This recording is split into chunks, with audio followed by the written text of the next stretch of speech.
Hey guys, so here is part 2 of the 3.2 day 3 notes. Once again, we are going to write and solve equations from a word problem. Okay, here it says Calvin has $8.80 in pennies and nickels. If there are twice as many nickels as pennies, how many pennies does Calvin have? And how many nickels? Okay, we are going to follow the same 4 steps as we did in the last one. The first one is to define the variables. So we need to think of, okay, what are we wanting to find? Well, we want to find pennies and nickels, right? Okay, you can use X and Y if you want to. I'm going to use P and N because I think it helps me later on to know, oh, this represents pennies. Oh, this represents nickels, okay? So basically, N is going to represent nickels, and P is going to represent pennies. Okay, now our second thing is we are going to write our equations. So basically, we write 2 equations. I'm going to put that in our instructions so we remember we always have to write 2 equations, okay? Now, when we do this, we need to make sure we kind of highlight some of the important information. Well, first of all, I see the $8.80. So you got, Calvin has a total of that in pennies and nickels.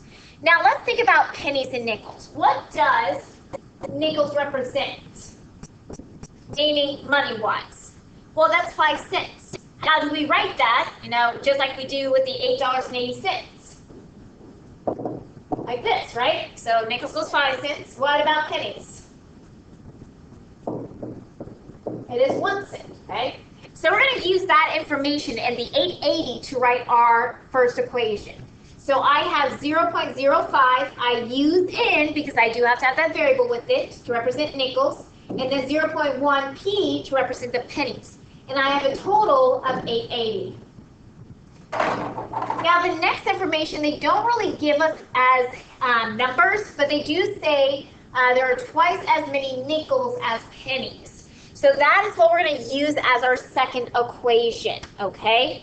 So basically, because we have twice as many nickels as pennies, we're going to write an equality statement, okay? Meaning that if we want them to be equal, we have to have N equal to P, right? Because there's going to be more nickels than pennies. Okay, now our next thing that we're going to do is we are going to solve here, okay?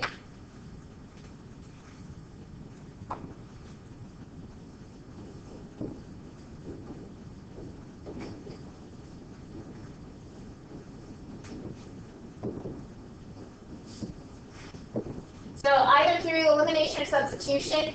Now I'm going to look at this and figure out what's the easiest, because I always say use the easiest way, right? And looking at my 2 equations, I'm going to rewrite them down here. So I'm going to have N equals 2P, and then my 0.05 N plus 0.01 P equals 880. I think the easiest thing to do here is use the substitution method, okay? I know I used that in the last one. I probably should have done maybe elimination just to show you the different ways. But, you know, use what you want to use. I think substitution is going to be easiest because notice that one of our variables in one of the equation is already solved for. So notice that in here is already solved for. So what I can do is take my 2P and plug that into my second equation for where I see N, okay? So I go ahead, I do 0.05.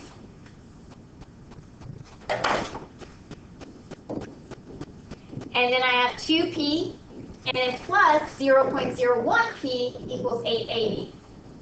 Okay, now I go ahead, I do 2 times my 0.5.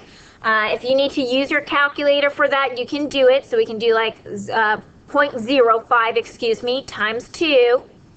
That gives us 0.1. So I have now 0.1p plus 0.01p. I combine those 2, I get 0.11p equals 880. And to solve for p, I divide both sides by 0.11. Now, please use your calculator here. Don't even try to do this in your head or anything like that, okay? So I do 880 divided by 0.11, and I get 80. Okay, that works. So P equals 80. Now I'm going to plug that back into one of my equations.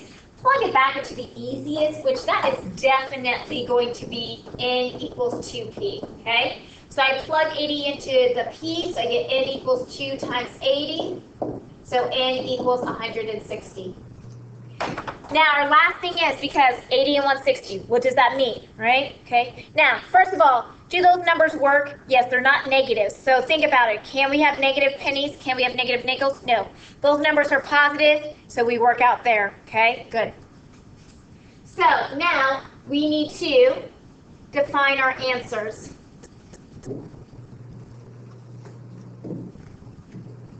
So all we have to say is we have 80 pennies and 160 nickels, and that's it.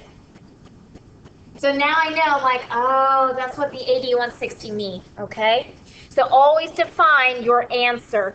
Don't write it as an ordered pair, define it, okay? Okay, make sure you watch the next one. We are going to continue to do word problems.